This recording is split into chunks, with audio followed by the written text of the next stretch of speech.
এখন আমরা দেখব পদার্থবিজ্ঞান দ্বিতীয় পত্রে স্থির তড়িৎ অধ্যায় থেকে আসা সিলেট বোর্ড 2024 সালের প্রশ্নটি। তো প্রশ্নের শুরুতে আমরা একটা চিত্র দেখতে পাচ্ছি। চিত্রে EFGH একটা বর্গক্ষেত্র এবং বর্গক্ষেত্রটির কেন্দ্র হচ্ছে O।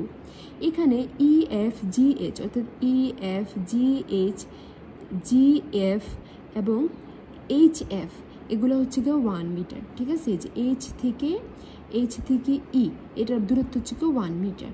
এবং প্রথমে EF ও G বিন্দুতে অর্থাৎ এই যে E এবং F এবং G বিন্দুতে আমার চার্জ দেওয়া আছে +3 কুলম, -3 কুলম এবং +3 কুলম চার্জ রয়েছে এই তিনটে বিন্দুতে।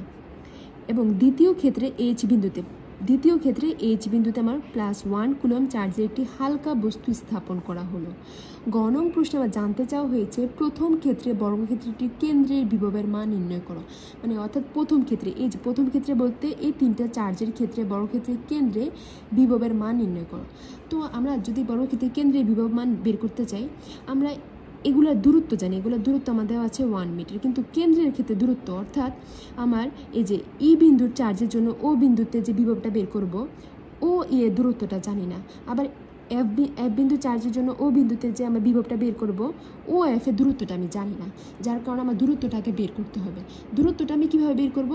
আমরা দেখতে পাচ্ছি এটা যদি একটা বর্গক্ষেত্র হয়, বর্গক্ষেত্রটার কেন্দ্র হচ্ছে গিয়ে আমার HEF, আরেকটা কেন্দ্র হচ্ছে গিয়ে আমার GE বা EJ। তো আমরা যদি এই কেন্দ্রটুকু বের করতে পারি, কেন্দ্রের অর্ধেকই কিন্তু আমার কি OE বা OF, তাই না? তো আমরা কেন্দ্রটা বের করব। কীভাবে বের করব? আমরা পিথাগোরাসের সূত্রের সাহায্যে বের করব। যেহেতু আমরা EF, এই যে EF এর দূরত্ব জানি আমরা 1 এবং হচ্ছে গিয়ে FG, এই যে FG এর দূরত্ব জানি 1, তো পিথাগোরাসের সূত্রের সাহায্যে আমরা এতটুকু অতিভুজটা এটা যদি আমাদের লম্ব হয়, এটা যদি ভূমি হয়, অতিভুজটা আমার কী হবে? EG। তো পিথাগোরাসের সূত্রের সাহায্যে এটা এখন বের করে নিব। তো আমাদের প্রথমে দেওয়া যেটা ছিল E বিন্দুতে চার্জ, F বিন্দুতে চার্জ, G বিন্দুতে চার্জ এবং EF, GH, GH, HE এটাকে যদি আমরা D ধরি তাহলে এটা হবে 1 মিটার। এখন EG সমান FH, HF, হ্যাঁ, EGটা কি যে EG আর HF বা EG বা HF এটা হচ্ছে আমাদের কর্ণটাকে আমরা D' যদি ধরি, বর্গক্ষেত্রের কর্ণ নির্ণয়ের যে সূত্র সেটা হচ্ছে কি √2 ইন্টু বাহুর দৈর্ঘ্য। তাহলে √2 আর বাহুর দৈর্ঘ্য ছিল আমার 1, তাহলে আমার কর্ণটা কি পাবো? √2। আর কর্ণের অর্ধেকই কি? কর্ণের অর্ধেকই হচ্ছে আমাদের OE, OF, OG, OH। এটাকে যদি আমরা স্মল r ধরি তাহলে এটা পাবো অর্ধেকটা, এই যে কর্ণটাকে অর্ধেক করলেই তো আমার এটা আসা পড়বে, তাই না? তাহলে √2/2। তাহলে আমরা এখন OE, OF, OG এর মান পেয়েছি 0.7071 মিটার।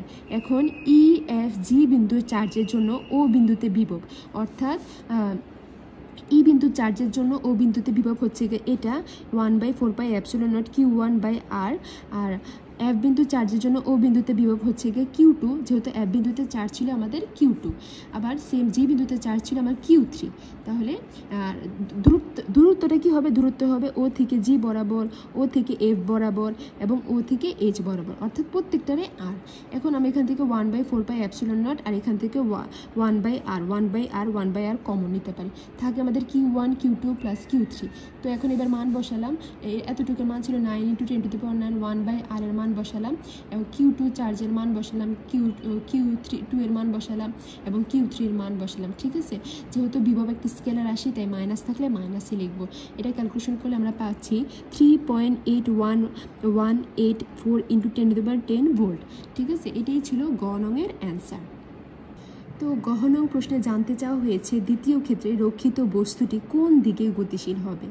অর্থাৎ আমরা দ্বিতীয় ক্ষেত্রে H বিন্দুতে, অর্থাৎ এই যে H বিন্দুতে আমরা একটা বস্তু +1 কুলম চার্জে একটি হালকা বস্তু স্থাপন করেছি। তো এই বস্তুটা কোন দিকে গতিশীল হবে, এটা দিকটা কোন দিকে হবে? দিকটা বলতে বুঝাইছে এই যে HF বরাবর হবে নাকি HG বরাবর হবে নাকি HF বরাবর হবে, কোন দিকটা হবে সেটা আমাদের এখন বের করব।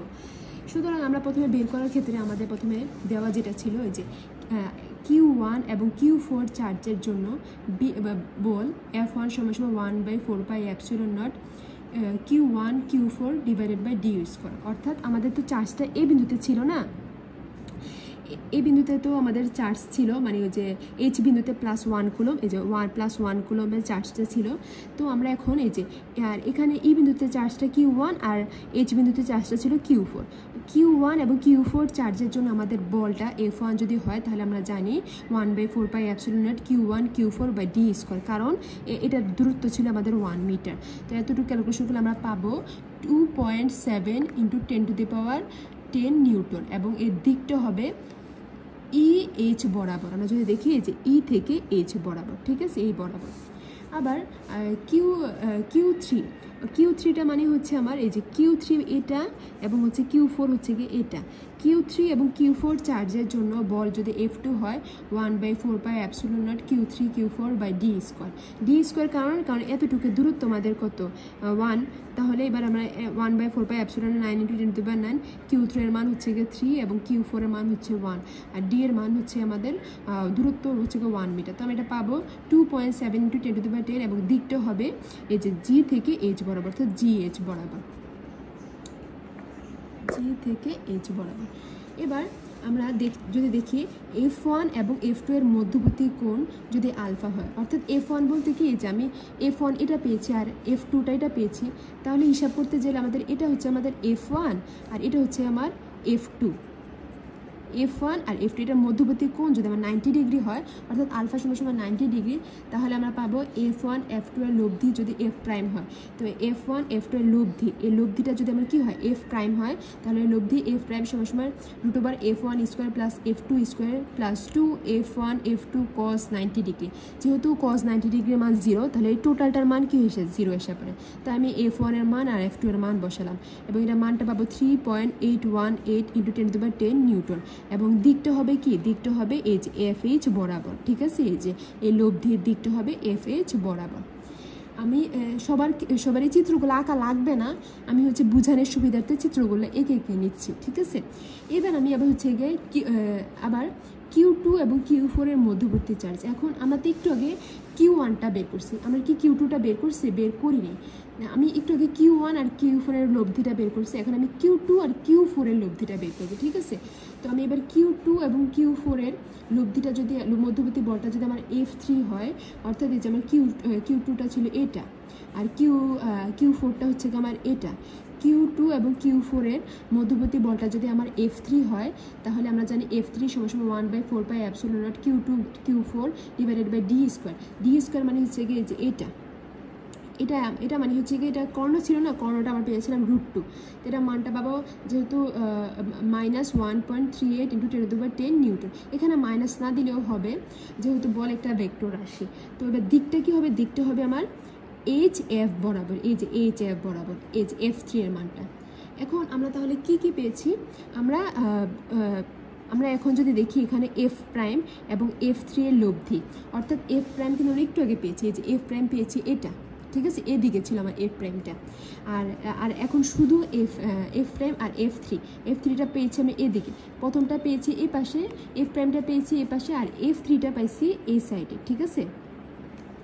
এখন F3 আর F প্রাইমের লব্ধি যদি শুধু F ডাবল প্রাইম হয়, তাহলে আমরা F ডাবল প্রাইমটা বের করবো কীভাবে, এই যে F প্রাইমের থেকে যদি F3টা বাদ দিয়ে দিই, তাহলে তো বাকিটুকু আমাদের কি হবে, আমার F প্রাইমটা হবে। তাহলে F3 - F3 এর F প্রাইম - F3 এর মানটা বসালাম, তো এটা পাবো, এটার দিকটা হবে আমার এই যে FH বরাবর, ঠিক আছে। এবার আমরা পাবো, অর্থাৎ দ্বিতীয় ক্ষেত্রে রক্ষিত বস্তুটি, অর্থাৎ আমাদের যে দ্বিতীয় ক্ষেত্রে বস্তুটা রাখছে সেটা H বিন্দু থেকে FH বহিমুখী বরাবর গতিশীল হবে। দ্বিতীয় ক্ষেত্রে, অর্থাৎ এই যে দ্বিতীয় ক্ষেত্রে H বিন্দুতে যে বস্তুটা আমরা রেখেছিলাম সেটা হচ্ছে আমাদের FH বহিমুখী বরাবর গতিশীল হবে। FH মানে হচ্ছে গিয়ে এই যে A বরাবর গতিশীল হবে। আশা করি বোঝা গেল।